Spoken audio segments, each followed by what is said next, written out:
अस्सलाम वालेकुम।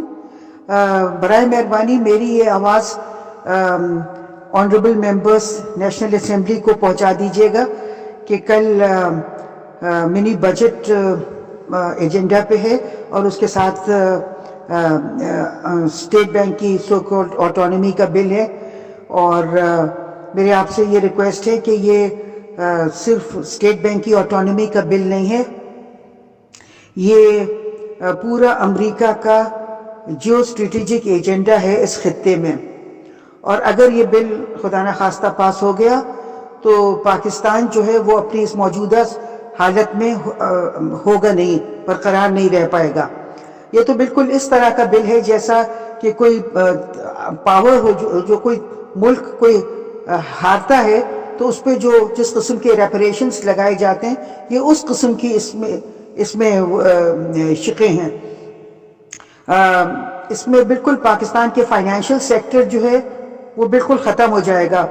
मैंने मजमून भी कई लिखे हैं और उसमें बताया है कि और अगर पाकिस्तान का फाइनेंशियल सेक्टर ख़त्म हो जाएगा तो फिर ना हम सीपेक कर पाएंगे और ना हम हमसाया मुल्कों से ताल्लुकात बढ़ा सकेंगे, और ना हम अपने ये जो अपना डिफेंस पे खर्चे करते हैं, ना हम अपने टैक्टिकल न्यूक्लियर एसेट्स में इजाफा कर सकेंगे, क्योंकि हमें बहुत सख्त थ्रेट है, सिक्योरिटी थ्रेट है हिंदुस्तान से। और हम हिंदुस्तान तो अपने दिफा का करता रहेगा मगर हमारे हाथ पैर बांध दिए जाएंगे। इसके अलावा इसमें और बहुत सी ऐसी शिकें हैं जो उसमें यह भी है कि पाकिस्तान की जो डिफेंस के इदारे हैं उन सब के जो अकाउंट्स हैं वो स्टेट बैंक में खोले जाएं और कमर्शियल बैंक से बंद कर दिए जाएं, क्योंकि स्टेट बैंक में उन्होंने अपना बंदा बैठा दिया है। और फिर उसके अलावा वो बिल्कुल IMF के अंडर में आ रहा है स्टेट बैंक, और IMF में जो नंबर 2 खातून है वो हिंदुस्तान से उनका ताल्लुक है।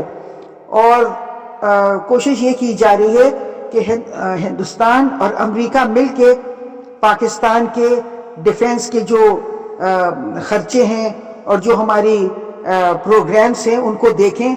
हमारे इसके ज़रिए स्टेट बैंक में जो हमारे डिफेंस के अकाउंट्स होंगे उसका वो जायज़ा लेंगे। फिर इसके अलावा आप देखिए कि कितनी फैंटास्टिक सैलरी कही गई है, 1,50 लाख रुपए महीने की स्टेट बैंक के गवर्नर की, हर महीने इतने पैसे।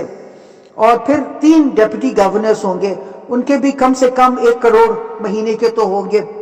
तो ये तो बिल्कुल रेपरेशंस की तरह है, बिल्कुल जैसे किसी हारे हुए मुल्क पे रेपरेशंस डाले जाते हैं। और हम तो हारे हुए नहीं हैं, अल्लाह का शुक्र है, मगर हम पे ये क्यों रेपरेशंस डाले जा रहे हैं। फिर आप इसी तरह देखिए कि हर चीज़ में पाकिस्तान के मफादात को बहुत ज़द पहुंचाई जा रही है, और कोई भी मतलब पाकिस्तान की आज़ादी को बिल्कुल सल्ब किया जा रहा है। और आप देखिए कि जो एलिमेंट्स हैं नेशनल पावर के, इसमें बहुत से तो वैसे भी अमेरिका के बिल्कुल कंट्रोल में हैं, मगर फाइनेंस को कंट्रोल करके अमेरिका हमारे सारे एलिमेंट्स ऑफ नेशनल पावर को अपने कंट्रोल में ले आएगा। और हम तो अभी भी खुद मुख्तार नहीं है, मगर इसके बाद तो हमारा किसी भी मतलब बदतरीन कॉलोनी से भी हमारा बुरा हाल होगा। तो मेरी सारे मेंबरान से, नेशनल असेंबली के मेंबरान से मेरी गुजारिश है कि अब वक्त आ गया है पाकिस्तान को बचाने का।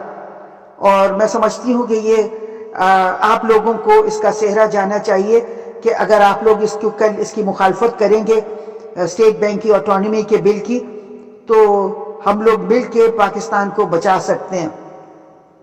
तो मेरी आपसे यही गुजारिश है कि आप लोग अपना रोल अदा करें पाकिस्तान को बचाने में और पाकिस्तान की खुद मुख्तारी को बहाल करने में। बहुत शुक्रिया, अल्लाह हाफ़िज़।